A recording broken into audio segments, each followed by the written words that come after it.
সাধারণত কাদামাটি দিয়ে প্রতিমা তৈরি হয়, এটা আমরা সবাই জানি। কিন্তু নাটোর শহরে এবার একটু ব্যতিক্রমধর্মী দুর্গা প্রতিমা তৈরি হয়েছে। সেখানে কাদামাটির পরিবর্তে ব্যবহার করা হয়েছে ধান। প্রতিমাটি তৈরি করেছে নাটোর শহরের লালবাজার এলাকার বিশ্বজিৎ পাল ও তার কাকা গোপাল চন্দ্র পাল।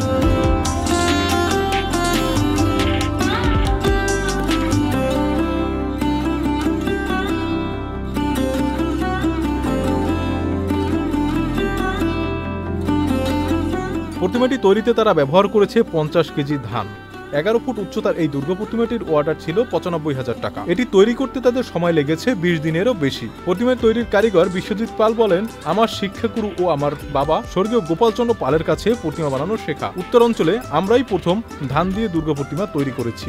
সবাই তো নতুনত্ব চায়, তাই সেই চিন্তা থেকে এবছর ধান দিয়ে 11 ফুট উচ্চতার দুর্গা দেবীর প্রতিমা বানাচ্ছি। আগামী বছর আরো বড় করে প্রতিমা তৈরির ইচ্ছে রয়েছে। আশা করছি ধান দিয়ে দুর্গা প্রতিমাটি সবার নজর কাড়বে।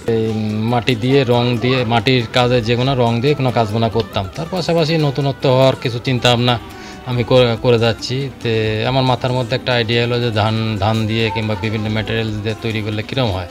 তো আমি মোটামুটি কদমতলার আমার পাড়ারই কদমতলার কমিটির সাথে যোগাযোগ করি। তারা একটা আইডিয়া চায়। তাদেরকে আমি বলি যে এই ধরনের একটা প্রতিমা বানালে কীরকম হয় ধান দিয়ে।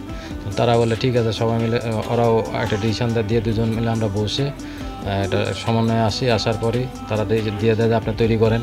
তো তারপর থেকে আমার ধান দিয়ে তৈরি করা। আর মূলত ধান দিয়ে তৈরি করতে গেলে আগে পুরোটা ঠাকুরই মাটিরই তৈরি করতে হয়। মাটি তৈরি করে তারপরে ওই মাটির উপরই আস্তে আস্তে একটা করে ধান লাগাতে হয়। লাগানোর পর তারপর এখানে প্রতিমার রং হালকা কিছু জায়গাতে রং লাগে, কিছু জায়গাতে রং লাগে না। এবার রং ব্যবহার করে আমার এই প্রতিমাটা ফুটিয়ে তুলতে হয়। তো এতে আমার মোটামুটি 50 কেজির মতন ধান লেগেছে। হ্যাঁ, আর সময় লেগেছে মোটামুটি ধরেন আপনার 30-35 দিন। আর সাথে আমি একা ছিলাম না, আমার সাথে ছিল আরও 4 জন। আমার কাকা ছিল, আমার ছেলে পড়াশোনা করে, তার পাশাপাশি আমাকে হেল্প করে অনেকেই, আর একটা লোক থাকে আমার সাথে। এই নিয়ে আমি প্রতিমাটা এই পর্যন্ত দাঁড়া করালাম। এখন মোটামুটি যেভাবে লোকজন দেখতেছে, মিডিয়া পার্সনরা আসে নিউজ করতেছে, তারা যথেষ্ট হাইলাইট করতেছে। তারপরে দর্শকরা আসে দেখতেছে, সবাই ভালো বলতেছে। এ পর্যন্ত এখন খরচ মোটামুটি আমি এটার দাম নিয়েছি মোটামুটি 95,000 টাকা।